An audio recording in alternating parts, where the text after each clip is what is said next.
Može.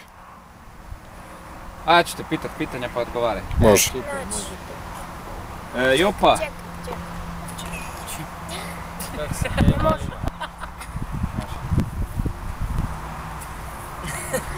Koliko dugo već brejkaš? Brejkam već 6 godina. Dobro, i koliko si dugo u udruzi? 4, ovo je 4. 4, dobro. I jel imaš prijatelje u udruzi? Ne. Ne? Šalim se. Pa ima, dosta smo prijatelja stekli, pogotovo ja. Ta udruga nas nekako sve spaja, to nam je kao drugi dom za ekipu.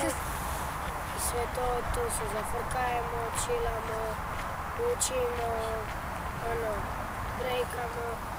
I još sad kad je bila deložacija, to mi je jako teško pala, jer je ona udruga baš zračila nekakvom energijom, nekom dječjom energijom.